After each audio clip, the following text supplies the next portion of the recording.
Capítulo 42. Si Lizzie hubiese tenido que fundamentar sus opiniones solamente en la observación personal de su familia, no se hubiera formado una idea muy grata de la felicidad conyugal o de la comodidad doméstica. Su padre, cautivado por la juventud y la hermosura de la que sería su mujer, se había casado con un ser tan mezquino y falto de inteligencia, que pronto puso fin al entusiasmo del matrimonio, y casi desde el principio de su vida conyugal. El padre había renunciado al afecto real hacia ella, y con el tiempo, el respeto, la estimación y la confianza se habían desvanecido para siempre. Pero no era propio del carácter del señor Bennet el buscar consuelo para las consecuencias de su propia imprudencia, en esa clase de placeres, que con frecuencia dan consuelo a los infortunados, que son locuras o vicios. Él amaba el campo y la lectura, y de semejantes aficiones había extraído sus principales goces. Poco tenía que agradecerle a su mujer, a no ser la diversión que le había procurado su necedad y su ignorancia. No es esa la clase de dicha que un hombre desea de una mujer, pero donde faltan otros medios de diversión, es propio de un verdadero filósofo el sacar partido de lo poco que está a su alcance. Lizzie siempre se había percatado de los inconvenientes de la conducta de su padre en su papel de marido. Ella siempre lo había observado con pena, pero al mismo tiempo era respetuosa de su talento y agradecida por el modo afectuoso con el que la trataba. Así que procuraba olvidar lo que entendía de él, apartando su pensamiento de aquellas muestras de continua infracción a los deberes conyugales, e incluso al decoro, pues no tenía empacho en exponer a su esposa al desprecio de las hijas, lo que era a todas luces reprensible. Ella nunca había sentido con tanta evidencia los daños que pueden causar en los hijos los matrimonios tan incongruentes, y nunca se había percatado tanto de los peligros que se derivan de un talento encaminado en tan errada dirección. Seguramente un talento así, empleado en la forma adecuada, habría mantenido incólume por lo menos la respetabilidad de las hijas, aunque, por supuesto, no hubiera producido el menor aumento de la inteligencia de la esposa. Era muy cierto que Lizzie se había alegrado de la marcha de Wickham, pero no era lo mismo respecto del regimiento entero, pues ahora ya no tenían invitados en casa, y ella salía menos. Además de que el ambiente de la casa era muy negativo, con una madre y una hermana que no cesaban de quejarse por el aburrimiento, con lo que la vida doméstica transcurría en medio de sopores de tristeza. Con el tiempo, Kitty recuperó algo de su sentido común. Lizzie pensaba con intranquilidad en su otra hermana, cuya locura e imprudencia aumentarían a causa de las relaciones liberales, de la playa, del campamento.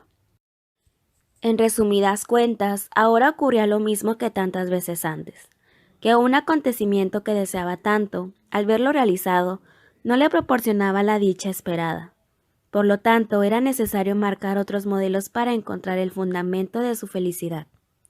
Fijar otra meta a la que tendiesen sus esperanzas y que pudiera proporcionarle un placer anticipado, con lo que se consolaría en el presente y le pudiera proteger de los disgustos destructivos a los que estaba expuesta. Así que decidió no pensar en otra cosa, sino en la excursión a los lagos a la que estaba invitada. Aquello le proporcionaba el mayor distractor respecto de la conducta de Kitty y de su madre, aunque aquel proyecto tenía un hueco, la ausencia de Jane. Ella pensaba que era una gran suerte que tuviera algo en que pensar, algo que desear, aunque su disgusto sería seguro si todo fuera completo. Ahora, al cargar con la pena por la separación de su hermana, podía, con razón, pensar que sus esperanzas de placer quedaran colmadas. Un proyecto que promete mucho nunca puede tener un éxito razonable. En realidad lo que salva la decepción generalizada es la presencia de algún detalle molesto. Al marcharse Lidia, prometió a su madre y a Kitty el escribirles con frecuencia, pero sus cartas se hicieron esperar mucho tiempo, y finalmente, cuando comenzaron a llegar, todas eran muy breves. En las que se dirigía a su madre siempre le decía que acababan de regresar de la sala de lectura, que tenía una espléndida decoración, y que ahí habían sido saludadas por un grupo de oficiales. Les contaba también que tenía un vestido nuevo, o una nueva sombrilla, que describiría con lujo de detalles si no se viese obligado a dejarlo para otra ocasión, pues ahora tenía prisa, pues la señora Foster la llamaba para ir al campamento. De las cartas que dirigía a su hermana se extraía todavía menos información, pues aunque eran un poco más largas, tenían demasiadas palabras subrayadas como para hacerlas públicas. 2 o 3 semanas después de que Lidia se hubo marchado, la salud, el buen humor y la alegría comenzaron a brillar de nuevo en Longbourn, pues comenzaban a regresar las familias que habían pasado el invierno en la capital, y comenzaron a celebrarse las reuniones veraniegas. La señora Bennet dejó de quejarse, y hacia mediados de junio Kitty estuvo lo bastante restablecida como para ir a Meryton sin llorar, lo que era un hecho tan inusitado que permitió que Lizzie abrigase esperanzas de que para la próxima Navidad su hermana ya se encontraría en disposición de no mencionar a los oficiales más que una vez al día, a no ser que, por alguna cruel orden del Ministerio de Guerra, se acuartelara otro regimiento en Meryton. Poco a poco se aproximaba la fecha de la proyectada excursión al norte. Faltaban solo 2 semanas cuando se recibió una carta de la señora Gardiner, en la que se anunciaba que se tendría que postergar el comienzo de ese viaje, y se abreviaría su duración. A causa de sus negocios, el señor Gardiner no podría partir sino hasta 2 semanas después de comenzado julio, y debía regresar a Londres a más tardar en un mes. Aquel nuevo plan reducía mucho el tiempo y por lo tanto la distancia a la que podrían viajar, limitando también la posibilidad de verlo todo con el suficiente reposo y comodidad. De hecho, se sentían en la necesidad de renunciar a los lagos, sustituyéndolos por una excursión más breve, así que todo se limitaría a visitar el condado de Derby.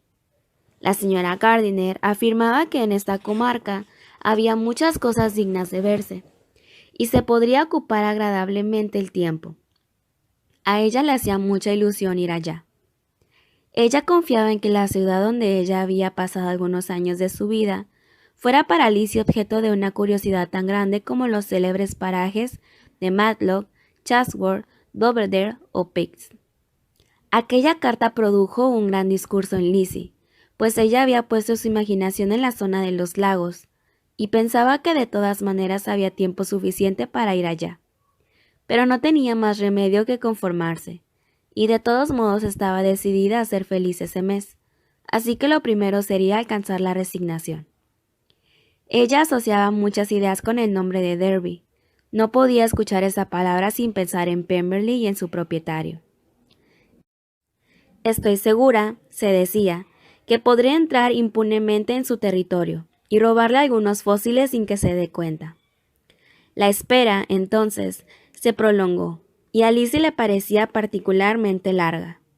Transcurrieron 4 semanas antes de que llegaran sus tíos, pero los señores de Gardiner se presentaron por fin en Longbourn con sus 4 hijos, 2 niñas de 6 y 8 años y 2 niños menores, quienes se quedarían en la casa, al cuidado de Jane, quien era su prima favorita, de quien conocían la ternura y el buen carácter que la hacía idónea para cuidar a los niños.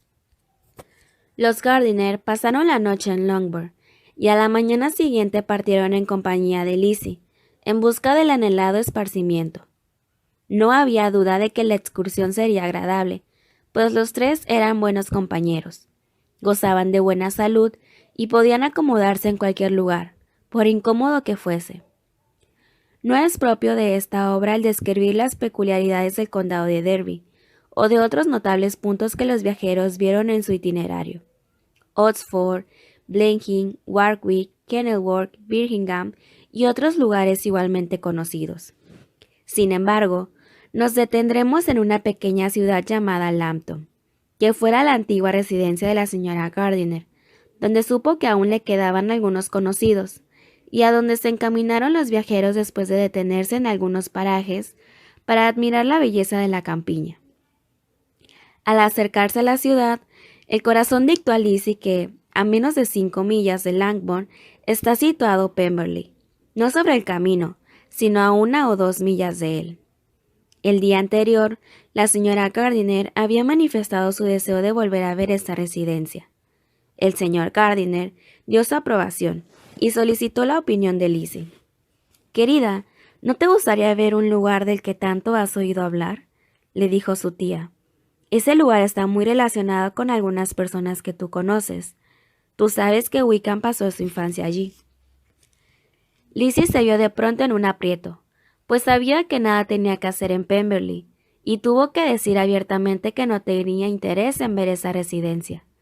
Como justificación, dijo que estaba harta de ver grandes palacios, y que tras haber visto tantos y tan importantes, ya no sentía placer al contemplar alfombras lujosas y cortinas de seda. La señora Gardiner censuró su desinterés. Si solamente se tratara de una casa ricamente decorada y amueblada, le dijo, a mí tampoco me interesaría, pero se trata de una finca deliciosa.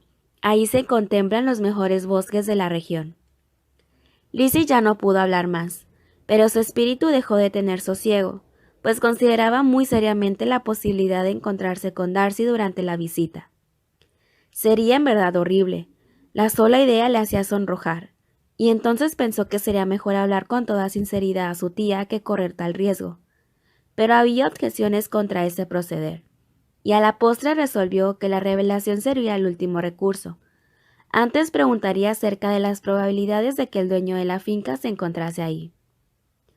Así que, esa noche, cuando se retiraron a dormir, ella preguntó a la camarera si Pemberley era un lugar agradable, cuál era el nombre de su propietario y, finalmente, lo que quería saber, si la familia pasaba ahí el verano. Lizzie se sintió aliviada cuando la muchacha le dio una respuesta negativa a esa pregunta, y ya más tranquila, comenzó a sentir una auténtica curiosidad por la casa. Cuando, por la mañana, se volvió a hablar del asunto, ella manifestó, con fingida indiferencia, que ella se plegaba a los deseos de la mayoría, así que se dirigieron hacia Pemberley.